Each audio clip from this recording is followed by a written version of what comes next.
Before we start getting into the water and learning about these little creatures and how this technique would work, I first want to cover a little bit about safety and health around working in water. Now, often we don't really know when we get towards a river if it's clean or dirty, or if it might be polluted, and if it is polluted, what sort of pollutants are in there. So because of that, we really have to be quite careful in working in rivers. Now, fortunately, this river we know very well. It's directly below Midmar Dam, and that's why we've chosen it really to demonstrate the technique. But you're not always going to be sure with all rivers that you land up at. So I'll just give you some of the basics that you need to be careful about and aware of, and precautions you need to take really. So the first thing is, if possible, if you get to a river and it's in flood, obviously you wouldn't climb into that river because you might get washed down and land up at the sea. So we don't want that.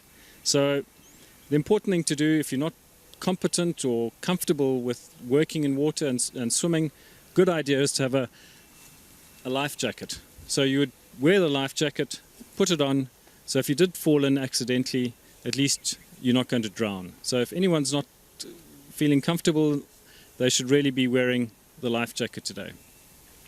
And we've got a couple of those available. The other thing is, if you're not wanting to get your feet wet and it might be muddy and it doesn't look like a particularly clean river and you don't know about the river, always advisable to either wear a pair of waders, right, which are like long gumboots, Wellingtons, long pair of waders, or just plain old gumboots, which you could wear jumping in the water. Helps protect your feet if there's sharp rocks. Fortunately, there's nothing too much like that here, so you don't need to worry too much about that. Alternatively, a good pair of old tackies like these, or some river shoes which drain out the water and allow your feet to keep reasonably dry when you get out the water. Okay, so that's getting into the water. Now what happens at the end, you need to make sure your hands are kept clean. So whilst you're working in the water and you're not sure about if it's clean or not, don't touch your mouth, don't pick your nose, rub your eyes, put your hands in your ears or anything like that. Rather, avoid touching your eyes and your mouth whilst you're working with the samples. And at the end,